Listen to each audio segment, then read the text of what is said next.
his first Classicals one to forget, isn't it, from Kylian Mbappe? You talk about dream debuts in the Classico. This is close to a nightmare debut for Mbappe.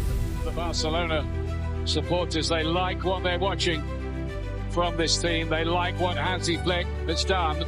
No wonder Carlo Ancelotti's chewing gum motion had doubled in speed. He's getting absolutely dismantled by this Barcelona side. Football Club Barcelona! Unbelievable! Where is the Real Madrid defence? Humbling evening, isn't it? Yeah. Humbling evening. Bring everybody back down to earth. Go. Madridistas silent now. Silent. But Real Madrid are being torn apart.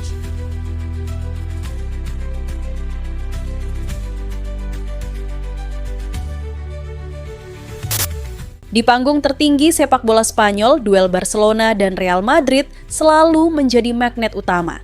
Setiap pertemuan memuat gengsi, sejarah, dan tekanan yang tak pernah surut. Kemenangan Barcelona di ajang Piala Super Spanyol pun tak sekadar menambah koleksi trofi, melainkan menjadi penanda awal dominasi mereka di musim ini. Sebuah pesan tegas bahwa Blaugrana siap kembali menguasai kompetisi domestik. Bagi Real Madrid, laga tersebut sejatinya adalah momen pembalasan. Namun, yang terjadi justru sebaliknya. Kekalahan itu berubah menjadi titik balik yang mempercepat berakhirnya era Xabi Alonso. Keberhasilan Barcelona ini tak lepas dari campur tangan arsitek asal Jerman Hansi Flick. Pelatih asal Jerman itu kian dilabeli sebagai spesialis El Clasico, mampu meracik pendekatan yang konsisten menundukkan rival abadinya. Lalu, apa rahasia Flick dalam memenangkan laga paling bergengsi di Spanyol? Simak ulasannya sampai tuntas.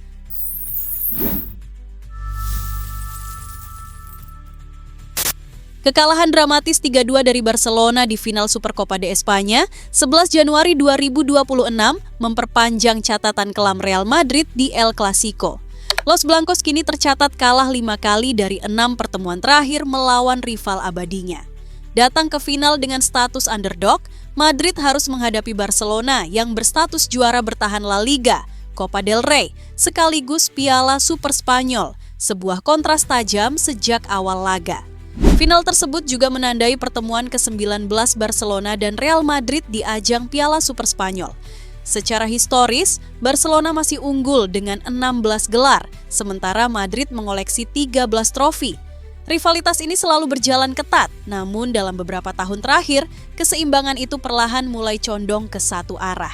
Di luar Piala Super, laga ini juga menjadi El Clasico resmi ke-263 sepanjang sejarah. Rekor keseluruhan masih nyaris imbang. Real Madrid mengantongi 106 kemenangan, Barcelona 104 kemenangan, dan 52 pertandingan berakhir seri. Angka-angka ini menegaskan betapa tipisnya jarak kedua raksasa Spanyol tersebut secara historis. Namun, dinamika berubah drastis sejak Barcelona ditangani Hansi Flick. Dalam 6 El Clasico terakhir, Barcelona tampil sangat dominan dengan 5 kemenangan dan hanya 1 kekalahan. Musim 2024-2025 menjadi periode paling mencolok ketika Flick membawa Barcelona memenangkan 4 El Clasico beruntun di berbagai ajang, termasuk 2 final krusial. Rangkaian hasil itu memperlihatkan pola yang konsisten. Barcelona bukan hanya menang, tetapi menang dengan cara meyakinkan. Dari kemenangan 4-0 di La Liga, skor 5-2 dan 3-2 di 2 final Supercopa, hingga duel sengit 4-3 dan 3-2, agregat gol Barcelona atas Madrid melonjak jauh. Rafinha pun menjelma figur sentral, berulang kali menjadi mimpi buruk pertahanan Madrid, terutama di partai final. Ironisnya, dominasi Hansi Flick di El Clasico bukan hanya soal trofi, tetapi juga berdampak langsung pada kursi kepelatihan Real Madrid. 2 pelatih menjadi korban keganasan Barcelona era Flick. Carlo Ancelotti lebih dulu tersingkir, disusul Xabi Alonso yang hanya bertahan 8 bulan. El Clasico kini bukan sekadar laga prestis, melainkan ujian hidup mati bagi siapapun yang duduk di bangku pelatih Bernabeu. Pemecatan 2 pelatih Real Madrid, Carlo Ancelotti dan Xabi Alonso, dalam rentang waktu berdekatan menjadi sinyal paling keras bahwa Hansi Flick bukan pelatih kaleng-kaleng. Dominasi Barcelona di era Flick tidak lahir dari kebetulan atau momen sesaat, melainkan dari pola yang berulang dan konsisten. Setiap El Clasico terasa seperti cerminan keunggulan struktural. Barcelona lebih siap secara taktik, lebih kuat secara mental, dan lebih tajam dalam momen penentuan. Kini, tongkat estafet Madrid berada di tangan Alvaro Arbeloa. Ia datang dengan status legenda klub dan harapan meredam gejolak ruang ganti. Namun, tantangan yang menunggunya jauh lebih besar dari sekadar menata atmosfer internal. Arbeloa mewarisi Madrid yang masih mencari identitas, sementara di seberang, Barcelona sudah matang dengan sistem Flick yang semakin mapan dan sulit dipatahkan. Masalahnya, Flick telah menunjukkan bahwa ia piawai membaca karakter pelatih lawan, termasuk mereka yang berangkat dari DNA Madrid. Ancelotti dengan kebebasan taktisnya gagal meredam agresivitas Barca. Alonso dengan pendekatan kolektivitas justru tumbang oleh ego skuadnya sendiri. Arbeloa yang masih minim pengalaman di level elit akan langsung diuji oleh mesin Barcelona yang sudah terkalibrasi sempurna untuk laga besar.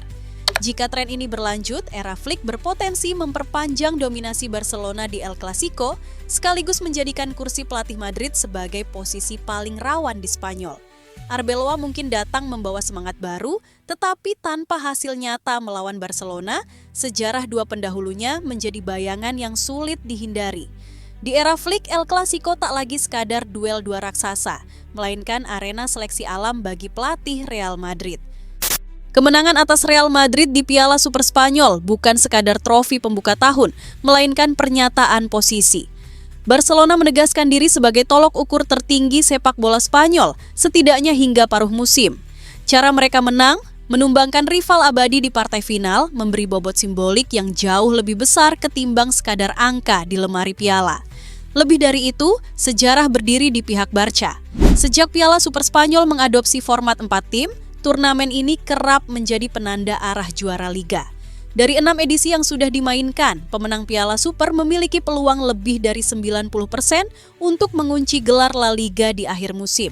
Sebuah kecenderungan yang tak bisa lagi dianggap kebetulan semata. Fakta berbicara, hanya Athletic Bilbao pada 2021 yang gagal mengonversi gelar Piala Super menjadi titel Liga. Selebihnya, Real Madrid dan Barcelona silih berganti, menuntaskan musim sebagai kampiun setelah lebih dulu memenangi Piala Super. Polanya jelas, tim yang unggul secara mental dan kompetitif di awal tahun biasanya mampu menjaga ritme hingga garis finish. Bagi Barcelona, trofi ini datang di momen yang ideal. Persaingan Liga masih ketat, Real Madrid terus membayangi dan jarak poin belum sepenuhnya aman. Namun, kemenangan di panggung besar seperti Piala Super berfungsi sebagai bahan bakar psikologis yang sangat kuat. Kepercayaan diri meningkat, keyakinan terhadap sistem semakin mengeras, dan tekanan perlahan berpindah ke kubu pengejar. Dominasi Barcelona kini bukan lagi wacana, melainkan rangkaian fakta yang tersusun rapi. Mereka bukan hanya menang, tetapi menang dengan pola, identitas, dan ketenangan yang mencerminkan tim mapan. Di era Hansi Flick, Barca tampil sebagai kekuatan yang tahu kapan menekan, kapan bersabar, dan bagaimana mematikan lawan di momen krusial. Piala Super menjadi simbol paling jelas. Barcelona kembali berdiri di atas Spanyol, bukan karena nama besar, melainkan karena keunggulan nyata di lapangan.